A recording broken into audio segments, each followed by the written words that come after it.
예수대학교 교수로 활동을 하시고 또 한국 컴퓨터 선교회에서 선임 연구원직을 수행하고 계시면서 미국에 가셔서 탈변의 개혁주의를 헌법 주제에 대해서 많은 연구를 하셨습니다. 발표해 주시겠습니다. 반갑습니다. 온라인 예배와 예배 본질 발제를 맡은 진지구입니다. 코로나 팬데믹으로 한국 교회가 신학적인 논의나 준비가 전혀 없는 상태에서 급작스럽게 온라인 예배를 시행을 했습니다. 그러다 보니까 여러 가지 찬반 논쟁과 혼란에 빠지는 그런 모습을 보았는데요.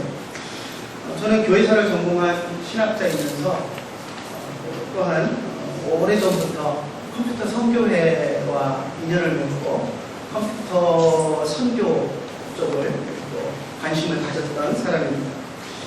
젊었을 때는 한글과 컴퓨터라는 회사에서 소프트웨어 개발자로 또 일도 했었고요. 그러면서 자연스럽게 컴퓨터 선교회와 인연을 맺고 그리고 PC통신 시절부터 인터넷이 전혀 되지 않던 PC통신 시절부터 PC통신을 통해서 철기한 하이테크 PC통신을 통해서 그 안에서 사이버 공간에서 전도, 선교, 교회 문화 이런 것들을 어떻게 적용할 수 있을까 하는 것들을 생각해왔던 사람입니다. 그래서 이 주제를 제가 보았을 때 예배 본질과 온라인 예배라는 주제를 보았을 때 되게 거룩한 부담감이 사실 느껴졌습니다. 그래서 역사학자로서 교회의 역사 속에서 예배의 본질이 무엇인가 하는 문제도 짚고 넘어가야 하지만 또 컴퓨터를 오랫동안 하면서 그런 문제들을 생각했던 사람으로서 내가 거룩한 부담감을 가지고 좀 준비를 해야 되겠다라는 생각을 가지고 발제를 하게 되었습니다. 제일 먼저 제가 이제 역사신학자로서 역사 속에서 예배가 무엇인가 하는 문제를 좀 먼저 살펴보려고 하는데요. 예배를 어떻게 정의할 것인가 하는 것은 사실 쉬운 문제는 아닙니다. 그런데 제가 마음속에 가지게 된 하나는 로버트 웨버라는 예배학 관련돼서 유명한 신학자인데요. 하나님과 하나님 백성과의 만남이다라고 예배를 정의한 것에 제가 마음이 많이 움직였습니다. 그래서 그것을 염두에 두고 구약 성경을 보면 족장시대에 보면 하나님이 임재하시는 그곳에서 족장들이 아브라함을 비롯한 족장들이 단을 쌓고 여호와 이름을 부릅니다. 그것이 예배였고 그리고 그 장소가 예배의 장소, 하나님이 임재하신 곳이 예배의 장소가 됩니다. 물론 출애굽 사건 이후에는 성막이 이제 하나님의 임재 장소고 그곳이 예배의 장소가 되었고요. 그리고 솔로몬 성전 이후에는 솔로몬 성전이 하나님의 임재의 장소, 예배의 장소로서 역할을 합니다. 하지만 예수 그리스도의 오심 이후로는 이 장소적인 의미가 장소로서의 성전의 의미를 상실하게 됩니다. 예수님 자체가 이 땅에 오신 하나님, 임마누엘의 하나님이시고 그래서 예배의 장소적인 그런 제약은 완전히 사라진 것으로 우리가 봅니다. 마찬가지로 시간적인 제약도 마찬가지인데요. 그건 조금 이따가 이제 후반부에서 주일에 대한 이야기를 좀 하면서 이야기를 드리려고 하고요. 먼저 시대별 예배의 형식과 요소들을 제가 역사적인 측면에서 좀 살펴보았는데요. 역사 속에서 예배가 어떤 모습이었는가 하는 것을 볼 때 구약이나 신약이나 할 것 없이 예배의 모습을 보면 예배의 형식은 하나의 실제 사실을 소환해서 그것을 재확인하고 그것에 대한 나의 반응을 재천명하고 하는 그것이 예배의 모습이었습니다. 예를 들면 마치 독립기념식을 우리가 한다고 한다면 과거에 있었던 독립이라는 그 사건을 재소환해서 그 사건을 재진술하고 또 재확인하고 그것이 오늘날 그것에 대한 독립이라는 것에 대한 내 입장이 무엇이고 또 독립에 대한 내 각오가 무엇인가를 다지는 것이 독립기념식인 것처럼 예배가 과거의 사건을 소환해서 그것을 재확인하고 나의 다짐과 고백으로 이어지는 그런 모습을 띠고 있다는 것입니다. 구약의 예배의 모습을 보면 출애굽 상황을 소환합니다. 출애굽 상황을 소환해서 하나님이 시내산에서 만나주시고 하나님의 백성으로 삼으신 그 사건을 소환해서 그리고 그 시내산에서 하나님이 정하신 예배 제사의 절차를 따라서 하나님을 예배하면서 출애굽 사건을 소환합니다. 하나님께서도 이스라엘 백성을 향해서 너희를 기억하라, 자카르타라는 말을 거듭 성경에 하시면서 그 사건을 소환해서 하나님이 과거에 무슨 일을 하셨는지를 기억하고 그것을 기념하라는 그런 말씀들을 계속 하시는데요. 그 6월절 사건을 소환해서 하나님의 백성으로서 내가 어떻게 살아갈 것인가를 각오하고 다짐하는 것, 그것이 구약시대의 예배였고, 또 무교병이나 쓴나물이나 이런 것들을 먹으면서 과거의 그 6월절 사건에 내가 간접적으로 동참하면서 그 사건과 내가 하나 되는 그런 경험을 하는 것, 그것이 예배의 모습이었습니다. 신약시대 이후에는 소환하는 사건이 또 하나 있죠. 무엇입니까? 예수 그리스도의 십자가와 부활의 사건을 소환합니다. 그래서 신약시대 이후에 우리 초대교회부터의 그런 예배의 모습을 보면 이 예수 그리스도의 십자가와 부활의 사건을 소환해서 그 사건이 우리에게 주는 의미가 무엇인지 재진술하고 재확인하고, 그리고 그것을 통해서 내가 어떻게 하나님의 백성으로서 예수 그리스도의 제자로서 살아가야 할 것인가를 다짐하는 것, 그것이 바로 예배의 모습이다라고 우리가 생각할 수 있습니다. 그래서 초대교회 때부터 해서 역사 속에서 예배의 그런 형태를 이제 쭉 살펴보았는데요. 사실 초대교회 때의 예배의 그런 자료들이 많이 남아있지는 않습니다. 그래서 참 이야기하기가 어려운 측면이 많이 있는데요. 그렇지만 여러 가지 이제 몇 가지 이 자료들을 보면, 특히 이제 순교자 저스틴이 쓴 제1변증서 같은 경우를 보면 예배의 형태를 간결하게 우리가 알 수 있는 그런 요소가 있습니다. 한 장소에 모여서 사도들의 글과 선지자들의 글을 한 사람이 낭독하고 청중들은 청취하고, 그리고 나서 다른 사람이 나와서 읽은 말씀에 대해서 강론하고, 오늘의 설교의 형태죠. 강론하고, 그리고 나서 함께 기도하고, 그리고 성찬을 행하는 그것이 초대교회 초기의 예배의 모습이었습니다. 그리고 이 순교자 저스틴의 제1변증서를 보면서 제가 하나 깜짝 놀랐던 것이, 나중에 이제 또 그것을 제가 이야기를 할 텐데 여러분들 좀 기억을 하고 계십시오. 성찬에 특별한 이유가 있어서 예배에 참석하지 못하고, 그래서 성찬에 참여하지 못했던 사람들에게 집사를 통해서 떡과 포도주를 배달을 합니다. 그리고 예배에 참석하지 못했던 사람들이 집에서 그것을 받아서 먹고 마심으로써 성찬에 참여하는 그 기록이 이 순교자 저스틴의 변증서에 나오는 모습을 보면서 사실 깜짝 놀랐습니다. 아무튼 지금 초대교회의 그런 예배 형태를 보면 말씀을 읽고 강론하고, 그리고 성찬을 행하는 말씀과 성찬의 이중보주다라고 우리가 이야기할 수 있습니다. 물론 이제 초대교회 후반 또 중세로 넘어가면서 예배가 상당히 복잡해지고 미를 추구하게 되고, 또 시문학이나 음악, 미술 이런 것들을 최대한 막 끌어들이면서 예배가 화려하게 변해갑니다. 하지만 그러한 속에서도 말씀과 성찬의 구조는 변하지 않고 있었던 것을 보게 됩니다. 물론 이제 중세로 넘어가면서 예배에 변질되는 요소가, 그것이 이제 본질적인 요소들을 제외하고 아름답게 미를 추구하던 것들이 더 중요시 여겨지고 하면서 이제 변질되는 그런 요소가 있지만, 그런 중세시대에 예배가 변질되는 그런 속에서도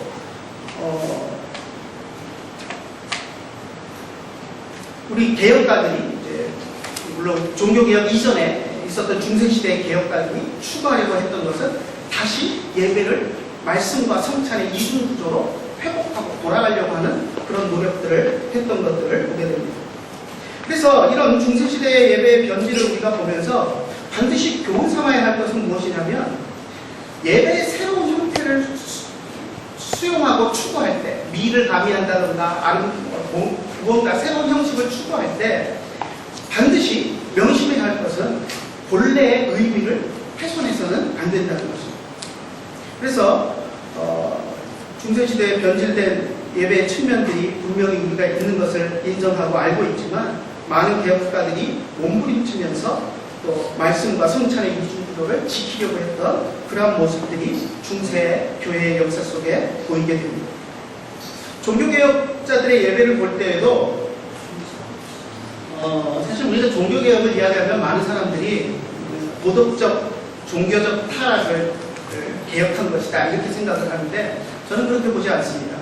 종교적, 도덕적 타락의 회복과 개혁은 부차적인 것이고 정말 중요한 종교개혁의 본질은 복음의 회복입니다.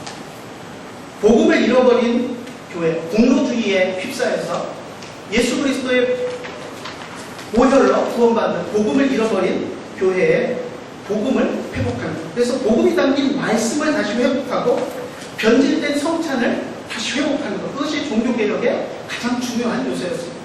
우리가 종교개혁사를 배우다 보면 루터와 쯔윙글리가 딴 건 다 합의해놓고 성찬의 문제에 대해서 합의를 못해갖고 깨졌다 갈라졌다 이런다면서 뭐 그거 가지고 그렇게 싸우고 난리냐 별거 아닌 거 가지고 이런 이야기들을 많이 합니다. 근데 별거 아닌 게 아닙니다. 예배의 가장 중요한 요소가 말씀과 성찬의 이중구조인데 성찬의 의견이 갈리니까 거기에서 화합할 수 있는 방법들을 찾지 못했던 것. 물론 찾았으면 더 좋았겠죠. 그렇지만 우리가 그들을 단지 그것을 화합하지 못했다라고 비난할 간단한 문제가 아니라는 겁니다. 예배에 있어서 가장 중요한 핵심적인 요소, 두 가지 요소 중에 하나가 성찬이기 때문에 그것이 그렇게 종교개혁자들에게 말씀 다음으로 말씀과 버금가게 그렇게 중요했던 그런 요소였습니다. 그렇다면 이렇게 역사 속에서 우리가 쭉 보면 말씀과 성찬의 이중구조가 분명히 있고요. 그럼 오늘날 우리가 예배를 어떻게 정의할 것인가 하는 문제가 나옵니다. 예배를 우리가 어떻게 할 것인가. 물론 당연히 말씀과 성찬의 이중구조를 우리가 포기하지 않고 지켜야 합니다. 하지만 그 외에도 중요한 것들이 몇 가지가 있습니다. 저는 첫 번째 공동체 예배의 필요성을 제기를 했는데요. 많은 크리스천들이 오늘날 공동체 예배, 공적인 예배라고 제가 이제 글을 써놨는데 공동체 예배, 공동체가 한 장소에서 함께 모여서 드리는 이 예배에 대해서 필요성에 대해서 의문을 제기하는 사람들이 많이 있습니다. 그래서 수친과 교회 안 나가는 가난한 성도라고 하는 사람들이 그것들을 이제 이야기를 하는데요. 그런 문제들을 제기하는데 예배의 공동체성을 우리가 분명히 지키고 생각을 해야 합니다. 그리고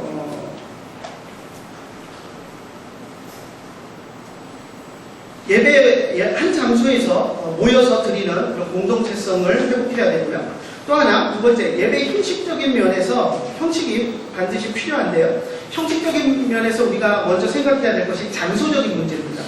장소적인 문제를 이야기할 때 수가성 여인에게 예수님이 하셨던 말씀을 우리가 떠올리면 예배는 장소가 중요한 거죠. 그 시대의 사람들도 사마리아 사람들과 유대인들과 어디서 예배해야 되느냐 장소의 문제로 심각한 논쟁이 있었던 중요성이 있었던 문제지만 예수님께서는 신령과 진정으로 예배 대상을 제대로 파악해서 드리는 예배가 중요한 것이지 장소가 중요한 것이 아니다라고 우리에게 가르치셨고요. 예배 시간에 대한 문제를 논의할 때도 우리 대부분 성도들이 중요하게 생각하는 것이 주일날 드리는 예배를 소중하게 여깁니다. 주일 성수를 많이 이야기를 합니다. 그리고 주일 성수가 이제 희박해진 상황 속에서도 주일 낮에 11시에 드리는 예배를 아주 소중하게 생각하는 그런 분위기가 있습니다. 하지만 엄격히 말해서 주일은 안식일이 아닙니다. 사실 주일 안식일의 문제를 간단하게 좀 얘기를 해보면요. 에덴 동산에서는 모든 날이 안식이었습니다. 그죠? 모든 날이 주님과 동행하며 안식하는 에덴 동산에서 안식을 누리는 삶을 사는 것이었는데요. 죄를 짓고 에덴 동산에 쫓겨나면서 안식을 잃어버렸습니다. 그런데 하나님이 율법을 주시면서 안식일 제도를 만드셔서 일주일에 하루라도 안식을 맛볼 수 있는 날로 우리의 유익을 위해서 주셨습니다. 근데 예수님이 오셔서 우리를 위해서 십자가에 죽으시고 부활하심으로써 안식의 문제가 완전히 회복이 되었습니다. 그래서 모든 날이 다 똑같은 날이 되었습니다. 그렇기 때문에 어느 날이 중요한가는 중요한 것이 아닙니다. 하지만 이제 우리 육신의 연약함 때문에 모든 날이 안식이 되었다고 우리가 일주일 내내 찬송만 하고 예배만 드리면서 살 수는 없잖아요. 또 먹을 것도 해결해야 되고 하기 때문에 우리의 연약함 때문에 일주일의 하루를 택한 것이 주일. 그것이 우리 사도적 전통에 의해서 택한 것이고, 사도 바울이 그래서 어느 날이 중요한 것이, 어느 날이어야 한다는 하는 것이 중요한 것이 아니라 각자 자기의 합한 대로 택할지니라고 말했던 것도 그런 의미입니다. 그래서 제가 어렸을 때 기억 가운데 저희 동네에 미도파 백화점, 지금은 없는데요. 미도파 백화점이 있었는데 거기 직원들이 수요일날 휴무일에 모여서 백화점 안에 공간에서 모여서 우리가 주일 예배를 드리듯이 주일을 지키듯이 수요일에 그들은 아침부터 저녁까지 예배하고 찬송하고 전도하고 하는 일들을 그날 했습니다. 그것이 우리가 잘못했다고 얘기할 수 있나요? 아니, 수요일을 택해서 그들은 거룩하게 일주일의 하루를 지킨 것입니다. 그래서 어느 날이 중요한 것이 아니라 일주일의 하루를 온전하게 하나님 앞에 드리는 것은 우리에게 중요합니다. 사실 이런 이야기를 하기가 어려운 것이, 이런 이야기를 하면 주일 그건 아무것도 아니래 이따위로 생각하는 사람들이 있어서 사실 목회자로서 이런 이야기를 하기가 참 조심스럽습니다. 본 의도는 그게 아닌데 주일은 마땅히 성수해야 하고 일주일의 하루를 거룩하게 지켜야 하는 것이 중요한 일인데도 주일이 중요한 게 아니라 날이 중요한 것이 아니다 그러면 주일을 폐하려고 하는 사람들이 생겨나기 때문입니다. 온라인 예배에 대해서 이제 얘기를 하려고 그러는데요. 온라인 예배가 그럼 가능한가? 우리는 이 논의를 많이 하지 않았습니다. 그런데 30년 전부터 이 문제에 대해서 생각을 하고 고민하셨던 분이 있습니다. 이미 저하고 같이 일을 해오셨던 한국 컴퓨터 전문의 이영재 목사님인데요. 2001년에 출판한 미션 시프트라는 책이 있는데요. 거기에 보면 이런 이야기가 있습니다. 오늘날 우리 코로나 사태로 인해서 온라인 예배를 드리는 그런 모습 같은 것들을 이야기를 하고 있는데요. 부득이한 이유로 주일 예배에 참석하지 못한 남편이 온라인 예배를 통해서 성경 공부에 참여하고, 심지어 병원에 입원한 사람이 스마트워치를 통해서 구역 예배를 드리는 사람들이 구역 예배 드리는 모습을 보고 하는 그런 모습들을 예견하고 했던 모습을 봅니다.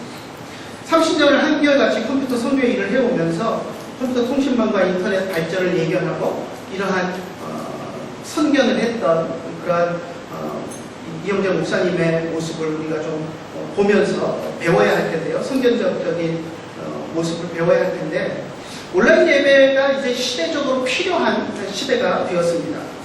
예배 수정, 또 예배 시간의 수정, 예배 장소의 변경, 또 예배를 드리는 데 필요한 도구들을 우리가 개발하고 적용하고 하는 것들은 얼마든지 우리가 사용할 수 있습니다. 하지만 더 중요한 것은 무엇이냐면 예배의 본질이 훼손돼서는 안 됩니다. 그리고 인간의 편의성을 강조하면서 온라인 예배가 내가 편하기 위한 예배가 되어서는 안 된다는 것을 우리가 기억을 해야 합니다. 분명히 이 디지털 문화, IT 문화, 좀 쌍방향 소통이 되는 이런 문화들이 새로운 문화지만 또 그것을 새로운 문화로서 우리가 충분히 수용할 수 있는 가능성이 있습니다. 일반 은총으로서 우리가 그것을 받아 누려야 합니다. 물론 그건 잘못 누리면 얼마 전에 나왔던 엠번방 텔레그램 엠번방 같은 그런 죄악의 도구로 사용될 수도 있지만, 그것을 우리가 선한 용도로 사용하는 것은 우리의 의무라고 우리가 생각할 수 있습니다. 제가 하나 앞에서 이야기했던 그 성찬의 문제를 잠깐 짚고 이제 맞추려고 하는데요. 성찬의 문제가 사실 제가 온라인 예배를 수용하려고 할 때 제일 부담이 되는 것이었어요. 왜? 온라인 예배는 성찬이 그렇게 예배에서 중요한데 성찬을 할 수가 없잖아요. 그래서 속으로 제가 온라인 예배가 막 이렇게 되면서 속으로 이제 화가 나는 것이 뭐냐면, 이제 곧 택배로 포도주와 떡을 배달하는 업체가 생겨나겠다. 그럼 그걸 받아가지고 온라인 예배 화면 보고 목사님이 주님의 살입니다 하고 떡을 먹자 그러면 집에서 혼자 택배로 배달된 떡을 먹고 포도주를 마시면서 성찬했다고 하겠구나 하면서 마음이 20분 됐다고 마음이 제가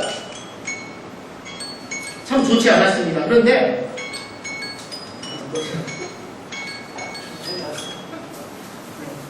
그래서 마음이 좋지 않았습니다. 그런데 이 논문을 준비하면서 앞에서 이야기했던 초대교회 때 부득이한 이유로 병으로 예배에 참석하지 못했던 사람에게 집사들을 통해서 성찬 떡과 포도주를 배달해서 그것을 먹음으로써 성찬에 참여하겠다라는 말, 그것을 보면서 깜짝 놀랐어요.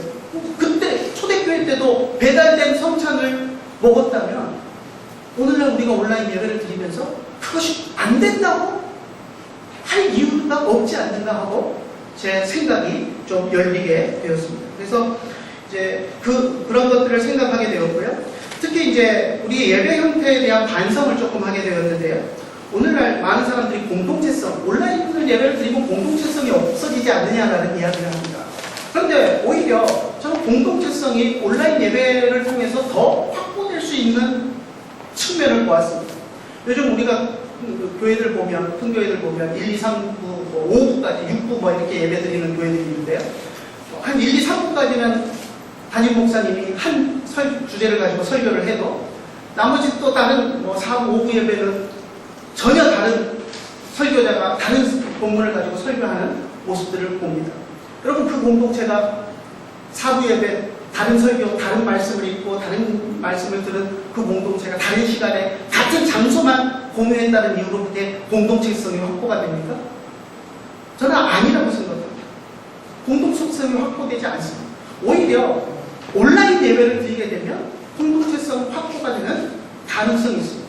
장소는 다르지만 다른 곳에 앉아 있지만 온라인이라는 그 통로를 통해서 같은 시간에 같은 찬송을 부르고 같은 말씀의 은혜를 받으면서 오히려 공동체성이 더 회복될 수 있지 않는가 하는 그런 생각을 합니다. 그래서 지금 우리가 몇 부 예배 나가서 드리면서 한 장소에서 예배 드리는 그것 같고 얼굴도 평생도로 같은 교회 교인 얼굴도 못 보면서 온라인 예배가 공동체성에 문제가 있다 이런 이야기를 한다는 것은 좀 말이 안 된다라는 그런 생각을 해보았습니다.